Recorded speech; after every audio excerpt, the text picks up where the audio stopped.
Social மீடியாவில் சிலர் பரப்புற வதந்திகளையும் பொய் செய்திகளையும் பார்த்துட்டு தான் இருக்கேன்.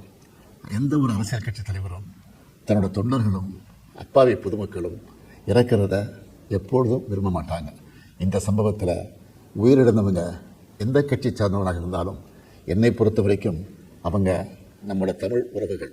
எனவே சோகமும் துயரமும் சூழ்ந்திருக்கக்கூடிய இந்த நிலையில் பொறுப்பற்ற முறையில் விஷமத்தனமான செய்திகளை தவிர்க்கணும்னு கேட்டுக்கிறேன். அரசியல் கட்சிகள், பொது அமைப்புகள் இது போன்ற நிகழ்ச்சிகள் நடத்தும்போது இனி வரும் காலங்களில் எத்தகைய பொறுப்போடு நடந்துக்கணும்னு என்ற விதிமுறைகளை வகுக்க வேண்டியது நம்ம எல்லோருடைய கடமை. எனவே நீதியரசு ஆணைய அறிக்கை கிடைச்ச பிறகு எல்லா அரசியல் கட்சிகள், பொது அமைப்புகளோடு ஆலோசனை நடத்தி இதற்கான விதிகள், நெறிமுறைகள் வகுக்கப்படும்னு உறுதியளிக்கிறேன். அத்தகைய நெறிமுறைகளுக்கு எல்லாரும் ஒத்துழைப்பு தருவாங்கன்னு நம்புகிறேன். மனித உயிர்களே எல்லாத்துக்கும் மேலானது. மானுடப்பற்று அனைவருக்கும் வேண்டியது.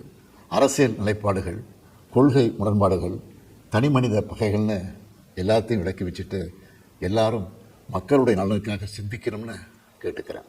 தமிழ்நாடு எப்போவுமே நாட்டுக்கு பல வகைகளில் முன்னோடியாகத்தான் இருந்திருக்கு. இதுபோன்ற நிகழ்வுகள் இனி எந்த காலத்திலையும் நடக்காமல் தடுக்க வேண்டியது நம்ம எல்லோருடைய கடமை. நன்றி, வணக்கம்.